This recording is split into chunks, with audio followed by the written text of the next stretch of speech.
Of money laundering act section 45A हा कायदा भारतीय जनता पक्षाला माहिती आहे आणि याच कायद्याचा गैरवापर करून ते आपल्या विरोधकांना एक तर तुरुंगात टाकतायत, त्यांचा छळ करतायत, पक्ष फोडतायत, त्यांना नामोहरम करण्याचा प्रयत्न करतायत, त्यांना शरण आणण्याचा प्रयत्न करतायत, पक्षांतर घडवतायत आणि त्यासाठी या PMLA ॲक्टचा वापर केला जातो. म्हणजे 2, 5, 10 लाखासाठी सुद्धा लोकांना तुरुंगात टाकलं.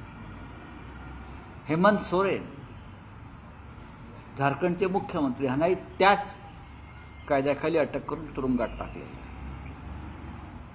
अनेक मंत्री दिल्ली सरकारचे, स्वतः केजरीवाल मंत्री तुरुंगात आहेत. केजरीवाल यांनाही त्याच कायद्याखाली अटक करण्याचा त्यांचा डाव. महाराष्ट्रामध्ये अनेकांना त्या कायद्याखाली अटक झाली. मी स्वतः त्याचा व्हिक्टीम आहे. अनिल देशमुख असतील, नवाब मलिक असतील किंवा अन्य काही लोक असतील. लालू यादव आणि त्यांच्या कुटुंबियांवर सुद्धा त्याच कायद्याचा फास आवळला गेला. मग हा कायदा जे सांगतोय की गुन्हेगारी स्वरूपाचा पैसा कोणी स्वीकारला असेल, गुन्हेगारीतून निर्माण झालेला पैसा कोणी स्वीकारला असेल तर त्या मनी लॉन्ड्रिंग प्रकरणामध्ये संबंधितांना अटक व्हायला हवी. हा असं त्या कायद्यातली स्पष्ट व्याख्या आहे. त्यामुळे भारतीय जनता पक्षाचे खासदार जे लोकप्रतिनिधी आहेत, 3 वेळा आमदार आहेत, भाजपचे सत्ताधारी पक्षाचे खासदार आहेत, त्यांनी गुन्हा केलेला आहे, ते आता तुरुंगात आहेत. त्यांचं स्टेटमेंट आहे की माझे कोट्यावधी रुपये हे एकनाथ शिंदे यांच्याकडे पडलेले आहेत, मी दिलेले आहेत. का? कोट्यावधी रुपये, माझ्यानुसार हा आकडा 100 कोटीच्या वर आहे. आमच्या सगळ्यांच्या माहितीनुसार आणि त्या भागातल्या लोकांनी दिलेल्या माहितीनुसार हा आकडा 100 कोटीच्या वर आहे आणि गेल्या 10 वर्षामध्ये ही रक्कम त्यांच्याकडे पोहोचलेली आहे. प्रश्न आहे का? याचा शोध ईडीने घ्यायला पाहिजे. आणि जर हा गुन्हेगारी स्वरूपातून मिळालेला पैसा एकनाथ शिंदे यांच्या ताब्यात असेल, त्याने स्वीकारला असेल, तर PMLA ॲक्टनुसार त्यांच्यावरती अशा प्रकारची कठोर कारवाई होणं गरजेचं आहे. याचे पुरावे काय आहेत सर? या कायद्याला पुरावा लागत नाही. तुमच्या माहितीसाठी सांगतो. स्टेटमेंट आम्हाला त्यात अशाच प्रकारच्या स्टेटमेंटवरती आम्हाला सगळ्यांना अटका झालेल्या आहेत. स्टेटमेंट आहे, यांनी स्टेटमेंट दिलं आहे. स्टेटमेंट हाच पुरावा असतो PMLA ॲक्टमध्ये. PMLA ॲक्टमध्ये एखाद्या व्यक्तीच्या स्टेटमेंटवर दुसऱ्या व्यक्तीला अटक केली जाते, हाच पुरावा, म्हणून तर त्या कायद्याचा गैरवापर होतो आहे. मग गणपत गायकवाड हे विद्यमान आमदार आहेत, सत्ताधारी पक्षाचे आमदार आहेत. ते सांगतायत कोट्यावधी रुपये मी एकनाथ शिंदेना गेल्या काही वर्षात दिल्यात आणि त्यांच्याकडे ते आहेत. हाच पुरावा आहे आणि हा पुरावा आहे. मग ईडी कुठे आहे? आर्थिक गुन्हे शाखा कुठे आहे? CBI कुठे आहे? गृह मंत्रालय कुठे आहे? का ते फक्त विरोधी पक्षासाठी आहे? याच्यामध्ये परत असं आहे की FIR झाल्याशिवाय राज्यामध्ये किंवा अन्य ठिकाणी ईडी याच्यामध्ये पडत नाही. या गुन्ह्यामध्ये FIR झालेली आहे गणपत गायकवाड विरुद्ध. त्याच FIRचा वापर करून ईडी आपला FIR लॉस करू शकते. फक्त प्रश्न असा आहे की या कोट्यवधी रुपयाचा हिशोब भारतीय जनता पक्ष तर आहेत ना, एक बोबडा नागडा पोपटलाल, हिशोब तर द्यावाच लागेल, हिशोब द्यावाच लागेल ना आता. मग आता त्या एकनाथ शिंदेकडे हिशोब माग. तुमच्याच पक्षाच्या गणपत गायकवाडनं सांगितलंय. काय सांगितलंय? सांगितलंय ना, माझे कोट्यावधी रुपये पडलेत. अरे हिंमत असेल तर जा वर्षा बंगल्यावर आणि विचार, हिशोब माग. ही बदमाशी बंद करा भारतीय जनता पक्षवाल्यांनो. आता दुसरा प्रश्न काय तुमचा? काल खासदार श्रीकांत शिंदेचा वाढदिवस झाला, त्याचा एक फोटो तुम्ही ट्विट केलाय सर. नाही, त्यांच्या वाढदिवसाला आमच्या शुभेच्छा आहेत. ते बाळराजे आहेत महाराष्ट्राचे सध्या, आणि बाळराजांचा वाढदिवस हा राज्यभरात साजरा झाला, बरं का. राज्यभरात साजरा झाला. त्यांना शिवसेनेनंच खासदार केला आमचा. त्यांना काही एकनाथ शिंदेनं खासदार नाही केला, त्यांना उद्धव ठाकरेंनी खासदार केला आहे. जेव्हा त्यांना प्रथम खासदार केलं तेव्हा त्यांची ओळखच नव्हती. ते हाडवैद्य होते असं म्हणतात. ते हाडवैद्य आहेत. मग त्या हाडवैद्याला आम्ही खासदार केलं उद्धवजींनी. तेव्हा ते कल्याण डोंबिवली भागामध्ये खासदार आहेत. पण बाळराजे असल्यामुळे आता सध्या मुख्यमंत्र्यांची त्यांचा राज्यभरामध्ये वाढदिवस साजरा केला. आमच्या त्यांना शुभेच्छा. पण या राज्यातली गुंडगिरी का वाढते आहे त्याचं तू छायाचित्र. गुंडगिरीला कोणाचा राजाश्रय आहे आपण पहा. एक आमदार त्यांच्याच मतदारसंघात पोलीस स्टेशनात जाऊन गोळीबार करताय बाळराजांच्याच खास माणसावर. एका उपमुख्यमंत्र्याचे चिरंजीव पुण्यामध्ये कुख्यात गुंड्याच्या घरी जाऊन आशीर्वाद घेत आहेत. आपण पाहिला असेल. पुण्याच्या पालकमंत्र्यांचे उपमुख्यमंत्री चिरंजीव एका महान अशा गुंडांच्या दरबारात जाऊन त्यांना शुभेच्छा देत आहेत. विचारांचं आदानप्रदान झालं त्यांच्या. आणि काल बाळराजांच्या वाढदिवसाला तर गुंडांची फौजच होती असं मी पाहतोय. मी हे एकच छायाचित्र प्रसिद्ध केलं. अजून मी काही प्रसिद्ध करू आम्ही. पण हे जे महाशय आहेत हे कोण आहेत, त्यांची कर्तबगारी काय हे आधी पुणे पोलिसांनी जाहीर करावं. हे महात्मा जे भेटले आहेत, अभिष्टचिंतन त्यांच्याबरोबरची अख्खी टोळी होती ते वर्षा बंगल्यावर, त्यांच्यावरती बाळराजांनी काय जबाबदारी दिली आहे भविष्यातल्या निवडणुकांसाठी, आपल्या विरोधकांचा काटा काढण्यासाठी. हे सगळे गुंड कोण गोळा करत आहे त्याच्यासाठी एका माजी पोलीस अधिकाऱ्याची नेमणूक केलेली आहे या गुंडांचं संघटन बनवण्यासाठी. हे तुम्हाला मी आत्ता सांगतो. हे मागेही बोललो आहे. मुख्यमंत्री कार्यालयातून आणि वर्षा बंगल्यातून या गुंड टोळ्यांचं मॉनिटरिंग होत आहे. जेलमधून गुंडांना बाहेर काढलं जात आहे, जामिनावर बाहेर. आज सामन्यात मी दिलेला आहे. चार्जशीटच दाखल करत नाहीत आणि त्यानुसार त्या गुंडांना, अनेक गुंडांना जामिनाचा मार्ग मोकळा केला जातो. ही सगळी यादी लवकरच प्रसिद्ध होईल.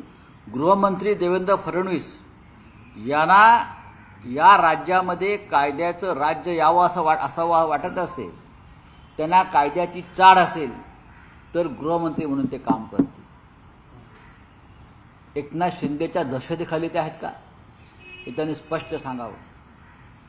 महाराष्ट्राला जो डाग लागतोय गुंडगिरीचा, जो कलंकित होतोय महाराष्ट्र, त्याच्यामध्ये तुम्ही योगदान देताय का ते त्यांनी सांगावं.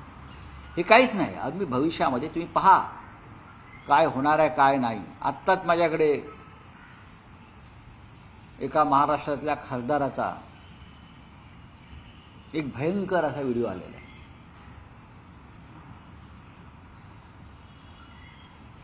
शिंदे गटाचे ते खासदार आहेत, परदेशात गेले होते, सतत परदेशात जात असतात. का जातात हे सगळे खासदार हे आता हळूहळू बाहेर येत आहे. त्यांचा खर्च कोण करतोय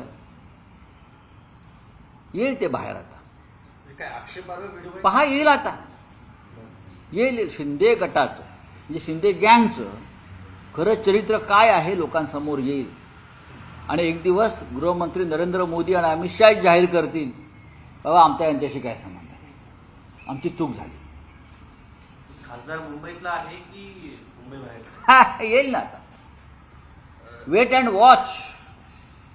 उपमुख्यमंत्री अजित पवारांचं एक वक्तव्य कालपासून सर चर्चेत आहे. शेवटची निवडणूक म्हणून बारामतीत काही जण भावनिक आवाहन करतील, पण त्यांची खरंच शेवटची निवडणूक कधी होईल हे माहीत नाही. अजित पवार इतके निर्दय होतील असं मला वाटलं. ज्या ताटामध्ये, ज्या माऊलीनं, ज्या साहेबांनी, पवार साहेबांनी आपल्याला खाऊ पिऊ घातलं, आपल्याला वाढवलं, आपल्याला ओळख दिली, आपल्याला प्रतिष्ठा दिली, बघा कोणी असेल, आणि तुम्ही त्यांच्याच संदर्भात अशी वक्तव्य करणं म्हणजे या नव्या कळपात गेल्यापासून आपण जे लांडग्यांच्या भूमिकेत गेलेलो आहात. बरं का, मी वाघाच्या म्हणणारच नाही, वाघालाही काळीज असते. आपण ज्या लांडग्यांच्या भूमिकेत सगळे शिरलेले आहात, ही महाराष्ट्राची परंपरा कधीच नव्हती, संस्कृती महाराष्ट्राची कधीच नव्हती. माननीय शरद पवार यांच्याशी आपले राजकीय मतभेद असू शकतात. माननीय उद्धव ठाकरे साहेब यांच्याशी आपले राजकीय मतभेद असू शकतात. पण लक्षात घ्या, आज तुम्ही जे कोणी आहात, तुमची जी काही ओळख आहे, तुम्हाला जी काही प्रतिष्ठा आहे, तुम्ही जे काही सुखाचे 4 घास खाताय, तुम्ही आणि तुमचं कुटुंब, आणि तुम्ही जे काही कोट्यावधीची जी माया जमवून राज्य करताय, ते फक्त या नेत्यांमुळे करताय. आणि आपण ते त्या कुटुंबातले घटक आहात. मी काल ऐकलं अजित पवार सांगतात लोकांना की मोदी मला ओळखतात. मी जेव्हा मोदींना वेलकम करायला जातो तेव्हा मोदी माझ्याकडे बघून हसतात.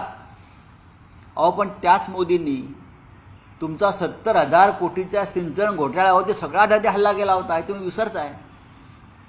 तेच ना मोदी, तेच अमित शहा ज्यांनी तुमच्या भ्रष्टाचारावर येऊन हल्ला केला होता. आता तुमच्याकडे मोदी हसतात म्हणून तुम्हाला गुदगुल्या होत आहेत. काय आता शिंद्यांना गुदगुल्या होतात, माझ्या अमित शहाशी म्हणे चांगले संबंध आहेत. हे अमित शहा त्यांना तुरुंगात टाकायला निघाले होते शिंद्यांना. तुम्हाला माहीत नसेल तर सांगतो.